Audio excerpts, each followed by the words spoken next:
This interview is for information only and should not be considered as investment advice or a recommendation to buy shares in the company featured. Welcome to this Stock Box interview.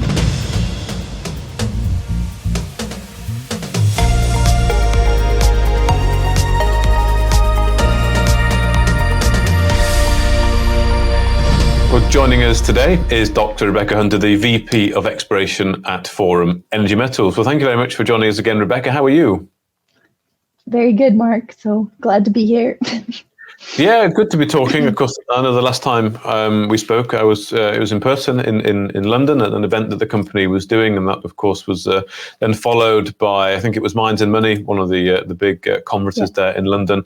So it was nice to meet you in person, nice to see Rick, and lots of interest around that table from investors. And then, of course, after the event, we've had PDAC as well, which I'm sure you were attending.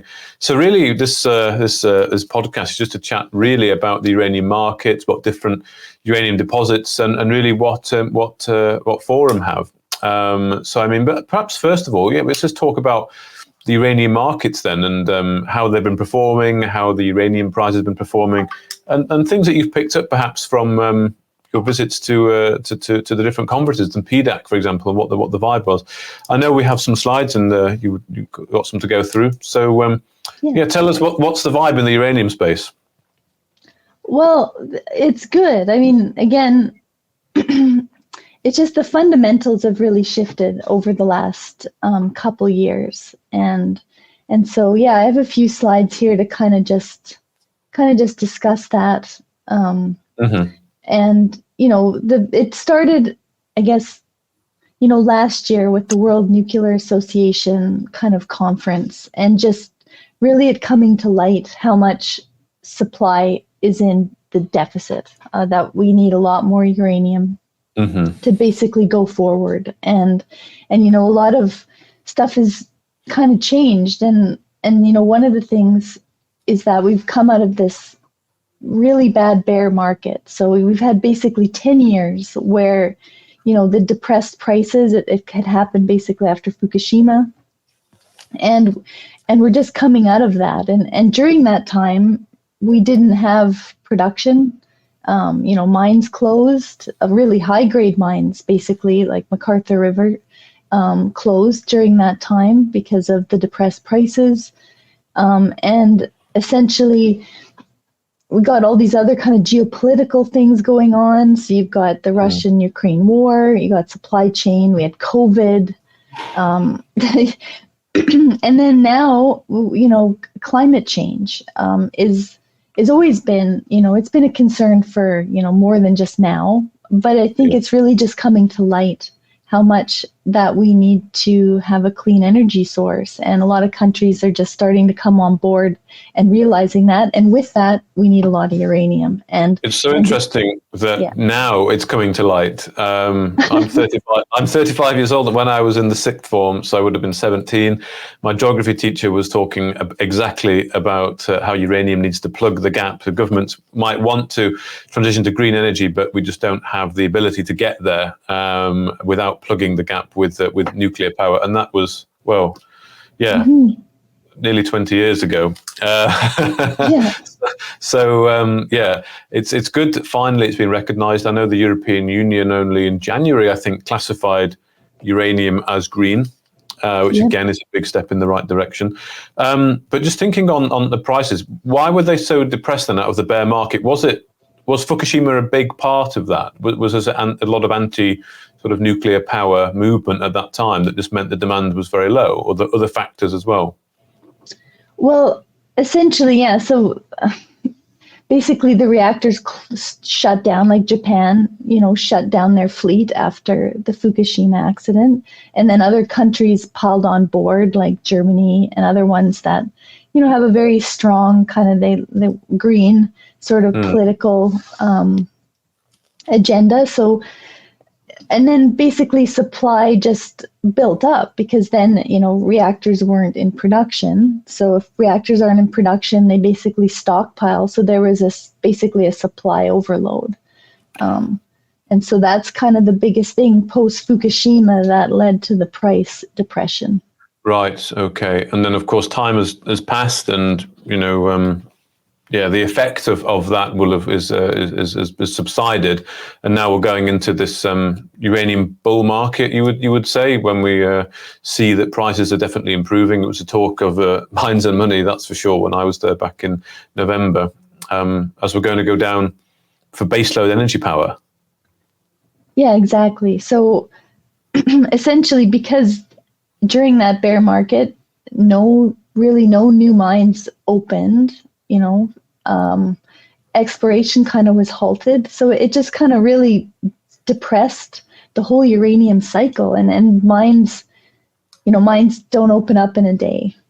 They can take, 10, 15, 20 years to open. If they're viable, and it takes a long time also to explore. So we have this kind of area of time where we haven't been able to even get stuff in the pipeline. And so now, considering that we have, bottlenecks, COVID, getting some of these mines that were in production back online, like McArthur River and stuff like that, has proved to be a bit more difficult.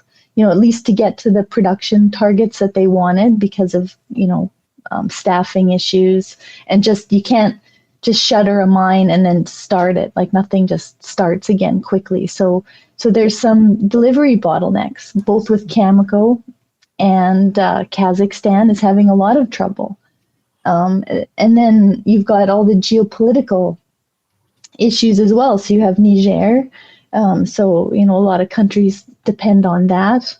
And so all that, the coup and all that, the global atomics, trying to get working in there with a really great deposit. And you have Orano and Govieks, but you've got geopolitical issues. And I think going forward, that's not going to go away. And maybe not necessarily there. There's still other parts of the world, like even Kazakhstan, you wonder, with the Russian-Ukraine war, how that's all going to pan out in the future. So we need to think about also kind of stable areas to get this future supply as well.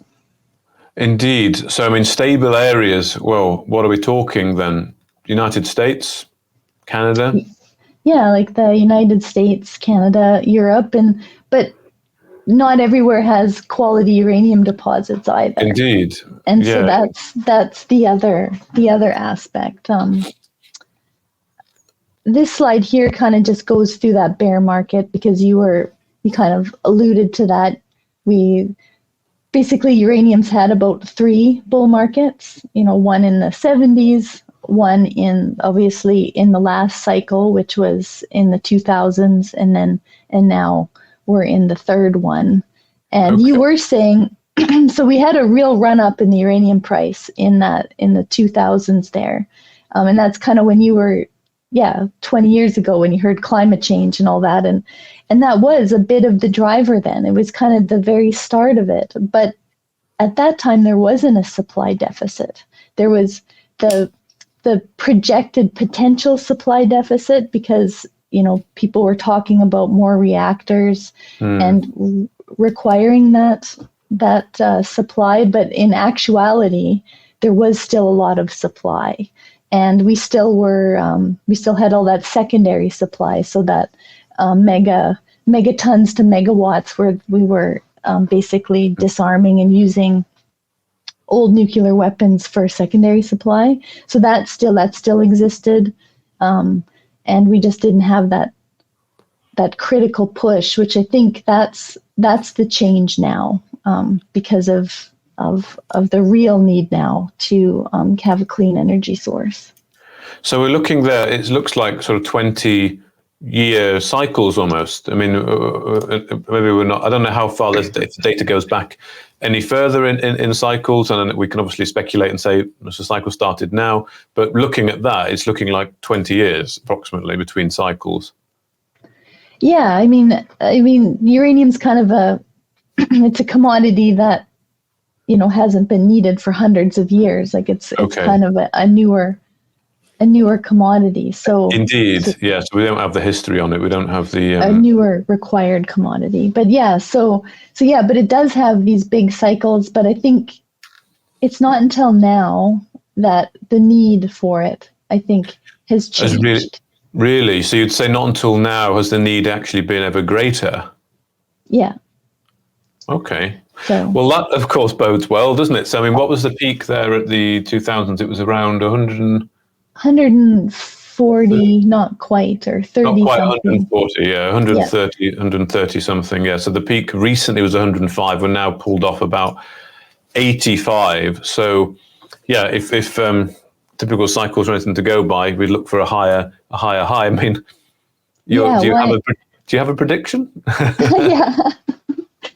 That's a mean question, but yes, yeah. Yeah. But I mean, as far as inflation goes, like we should have higher. That was basically that kind of '07, high was, just a blip, and then of course the financial crisis kicked it down, and then it started to recover, and then Fukushima really knocked it down. So it's kind of But from the industry then, and you've obviously been to a few, I know you've been traveling quite a lot these last few months. What are you picking up from the industry in terms of where it's going?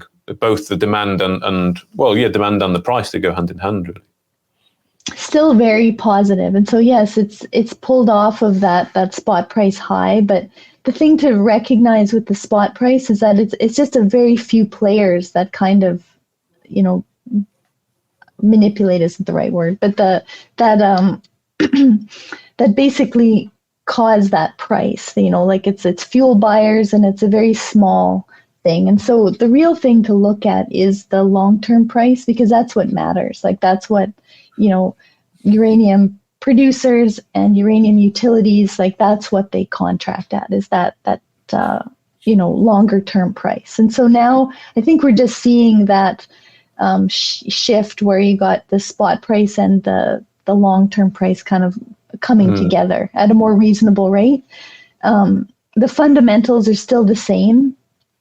And I think it's still going to climb. Like nothing has changed as far as the supply demand, and some of that supply demand is even higher. Like we're not even considering SMR technology, like that sort of stuff coming forward, and even refurbishing existing reactors. So as far as the supply, the demand, that has not changed. And so it's all still very positive. Yeah, that SMR, that's the small modular reactors, isn't it? And that I heard about that not so long ago, actually. I did a podcast with some experts in commodities. We were talking about hot commodities for this year, and SMRs came up, and it's the first time I'd heard about them. And that's a really significant development, isn't it? Because effectively, instead of having large, big power plants, you have these SMRs which provide more local power, and they're much more easily manageable, much more easily deployed. Mm-hmm. And the concept's not new, it's been around for a long time. But I think what is new is perhaps deploying them in this regard. So, I mean, what are you seeing in the terms of the demand for uranium then, based from nuclear power, big plants, SMRs, that kind of thing? Are we seeing that governments are pretty on board with it? Are we seeing new projects coming on board? Perhaps you can only speak to, Canada, your jurisdiction, but, a bit of an idea of the global appetite, government appetite for building these power plants. What are we seeing? Well, as far as Canada, I mean, I think, Ontario's leading the way as usual. Ontario's grid is already 60% nuclear, but they're expanding their fleet, and they're licensing an SMR on an existing site. We have other provinces too. I'm hoping, like my home province where I grew up, Saskatchewan, really, does that too, because it's very much dependent on coal, and it would just be a no-brainer to basically license one of those coal sites and put an SMR Alberta as well. And so we'll see, some mining companies are even starting to think about, I believe De Beers is thinking about, like, it's not in production yet, but potentially in one of their kind of northern Canada sites that they have a potential diamond mine to put in SMR. So, I mean, Okay. if we can do that sort of thing, that could be extremely beneficial, because then you could even power small towns, that rely on diesel. They could be powered on, very small modular reactors. As far as the world sentiment, well, I know China going ahead strong. I think the U.S. is starting to see that they have to go in this direction. Yeah. And Germany. So I was in Germany recently, and so that's kind of a mixed sort of sentiment. But I think that, I think what is going on right now isn't working. And so we'll see if, in the next few years, they have a bit of a political change there. Sure. Yes, indeed. Well, I mean, the UK, I can speak for the UK because I sort of know what's going on around there. The government only earlier this year set out plans for what it said would be Britain's biggest nuclear power expansion in 70 years. And they actually published a roadmap that commits the government to building a fleet of reactors capable of producing 24 gigawatts by 2050, which is enough effectively to meet a quarter of national electricity demands. And they say approval will be given for 1 or 2 nuclear reactors every 5 years from 2030 to 2044. Now, of course, they can say all these things, whether they actually do it, but, the noises are there, aren't they? Definitely. That's very positive, yeah. Indeed. Okay, great. Well, I mean, let's talk a little bit about where this supply could come from then, Rebecca. So I just have a slide here that kind of goes through what's happening currently. And so, of course, Kazakhstan is the highest producer. And so there's lots of different types of uranium deposits. And I've talked about this on some of my different interviews. And they're all different. So they have different grades. They have different mining methods. Some are easy to put in production. Some, take longer. And so Kazakhstan is a sandstone type. It's very low grade, but they're enormous deposits. And they're, again, the ISR type of deposits, sandstone deposits, are more easy to put in production because it's basically like a well field, kind of extraction, kind of similar to oil in that regard. So anyways, 43% comes from Kazakhstan. But again, like I said earlier, they're having some production shortfalls. The ability to get sulfuric acid, which they need to liberate the uranium, as well as other factors. Canada is the next highest producer, and that's in 2 mines, and mostly in 1 for the last few years. Cigar Lake, so the unconformity type deposits, and now MacArthur's coming back online. So our percentage should increase. But I guess that's one thing also to point out. Kazakhstan, I think, has over 30 mines that 43% comes out of, and Canada's 15% of the world production comes out of 2. So that's just showing the real grade differential between the 2 deposits. The unconformity deposits are typically kind of underground or open pit sort of extractions, but they're very high grade, orders of magnitude higher than all the other deposit types. Okay. And why are they called unconformity? So I could show a slide about this, but but it's just the setting. And so unconformity just means contact. Okay. But it's a contact where there's a substantial amount of time missing, essentially. And basically, unconformity deposits, you have this sandstone body, which we call the basins, the Athabasca Basin, the Thelon Basin. They're a certain age. In this case, they're 1.7 billion year old sandstone basins. And then they overlie much older rocks.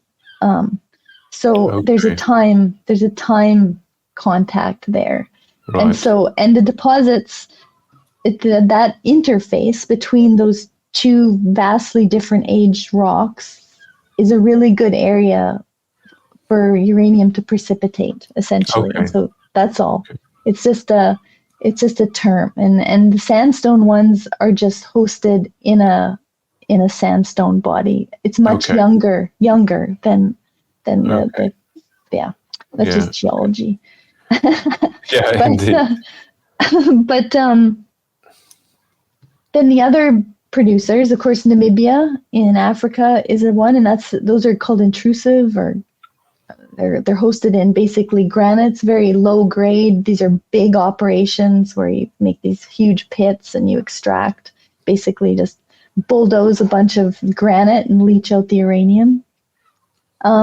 Australia, the 9% comes from a deposit called Olympic Dam, and they're called iron oxide, copper gold deposits. There's IOCG. They're kind of these big breccia complexes, and it's mostly a copper deposit. It's a really great copper deposit, but it has uranium as well, and so they just use it as, it's just a byproduct, but it's a huge amount of uranium in there. It's very low grade, but it's there. And then Niger is another sandstone, so 4%,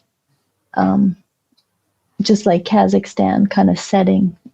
So that's where all the production is coming from, and so basically those are the kind of deposit types that have proven to be economic at this stage. Okay. And do you see those percentages changing going forward?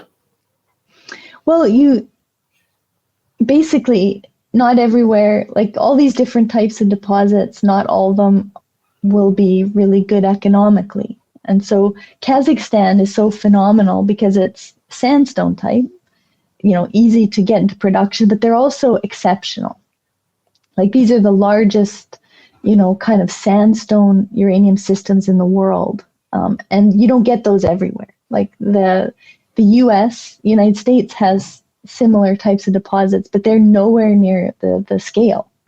So you'll never get that level of production out of them because it's just they're not as big. And so there's only a few areas in the world that kind of have, these types of deposits. So yeah, well, if the price sustains high, then a lot of these other areas of the world, like there's sandstone types in Australia that are starting, the companies there are working towards bringing those back in line, like in the Frum-Basin, for instance.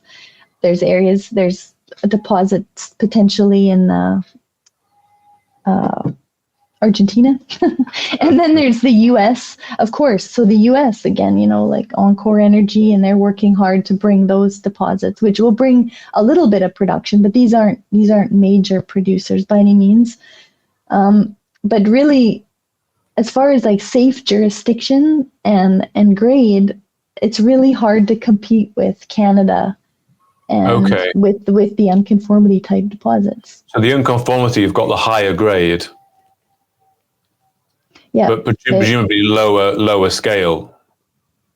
Yeah, so they're still high tonnage, so can be extremely big. So like MacArthur River, Cigar Lake, Arrow, NextGen's Arrow, Fission's Triple R, like these are even Denison's deposits, like they're upwards 100 million pounds or higher. So they can be high tonnage as well, but they take longer to put into production. So because they're usually underground, they're not just bulk tonnage, or you can't in situ leach them like you can, or in situ recovery like you can in Kazakhstan. Although some of that's changing because you've got Denison, of course, that's experimenting with the potential of doing that sort of in situ recovery for unconformity type deposits as well. Mm-hmm. Okay. So unconformity is the one you want, really? I think so, but I'm biased. But I think you want deposits that can have that grade, so that the uranium price will move. Like it should be much higher.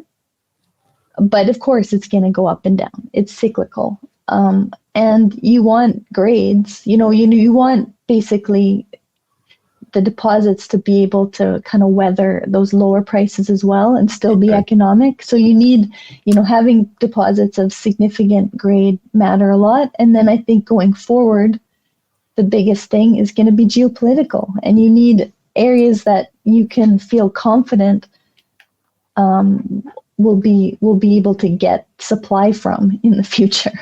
Okay, yeah, indeed. Well, of course, Canada has that, and Forum are, of course, in the process of exploring, aren't they, of the Thelon Basin and exploring to get that significant grade which you're targeting. So, I mean, could you tell us a little bit about, the Thelon Basin and that geology and what's Forum's work doing there and what the plans are? So I think the biggest thing is we have the Thelon Basin, and so Canada is lucky to be endowed with, these types of deposits. So Athabasca, obvious, but the Thelon Basin is essentially the same, just not explored. So, that's where we are, and we kind of feel it's just this potential that's just waiting to be unleashed, and we kind of, at least we have like some really good ground, and we're kind of the first people in there in this cycle to take advantage of that. It's kind of like the diamond play of the 1990s, where people weren't thinking about world-class diamonds in Canada's north, and I think we're kind of in the same sort of thing but in uranium. And I think it's a game-changing area because it's a great jurisdiction, and it has the potential to host, the same types of deposits as the Athabasca, and in some ways potentially could be better, could be shallower. So the economics of these types of deposits gets trickier and trickier the deeper they are. A lot of what the Athabasca has now is of course, it's super endowed, wonderful deposits, but getting deeper and deeper. And so the economics of trying to bring a deposit online that's 800 meters down is a lot different than a deposit that can be open pitted or is just much shallower. So I think that for us, the Thelon Basin has that potential because there's so much low-hanging fruit to find there because it just hasn't been explored. Yeah, okay. So give us a bit of a rundown of the work that you've done there, of course, last field season, and what's coming up in this field season.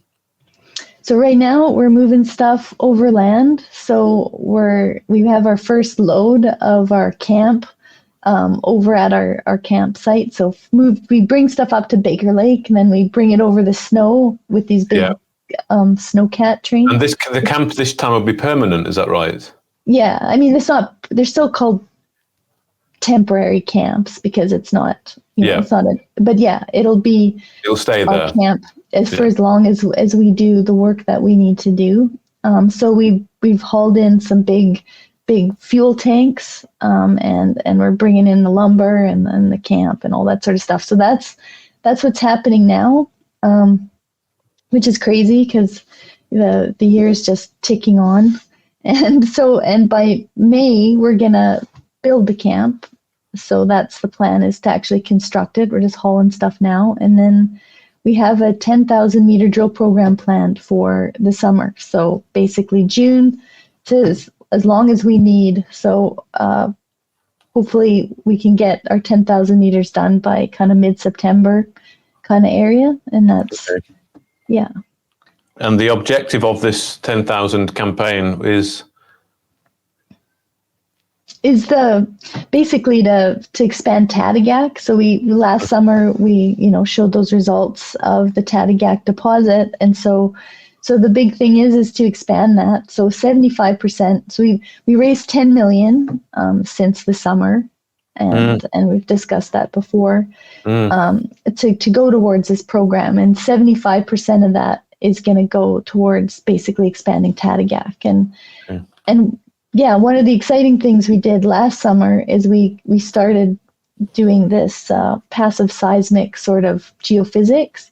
And so now we have some really good targets and a way to target, I think, the mineralization that's at Tatiggaq and expand it. So that when you say expanding, it's seeing how much is there. So it's more about scale over grade this season, or and grade. I mean, it's scale. But you get the grade through the results. Yeah. Yeah. But it's showing that this is much larger than, so far we have mineralization over that kind of 250 meters, 300 meters. and it's moving into that Okay. basically 1.5 kilometer anomaly that we know is a big alteration system, and seeing if there's a bunch of mineralization in the whole thing, which is what I would like to see. Okay. Good. And the plans are it's all in motion. You've got stuff going at the moment, all ready to start in, construction in May, you said, of the camp, and then drilling in June. When will you be heading out? Probably in June. Yeah, I'll go up probably at the end of May, early June, to see the project kick off and get it going. Yeah. And what will you be doing from now until then? Making sure this all happens. So yeah, I mean, refining our targets based on that geophysics, project planning, and just getting ready. We're really excited. I'm really excited. I haven't done this. I haven't been able to tackle these areas in scale since 2012. So it's a bit of a reunion tour. So I'm excited to do it again and see where I can take it this time. Okay, excellent. Well, thank you very much, Dr. Rebecca Hunter, for your time today, the VP of Exploration at Forum Energy Metals. Thanks a lot, Mark. If you enjoyed this interview, then give us a thumbs up, a like or a retweet. Subscribe to us on YouTube or follow us on Twitter and hit that notification bell to be the first to know when we release new content. There's loads of great content on our website too, across all our programs at stockboxmedia.com. Thank you for watching.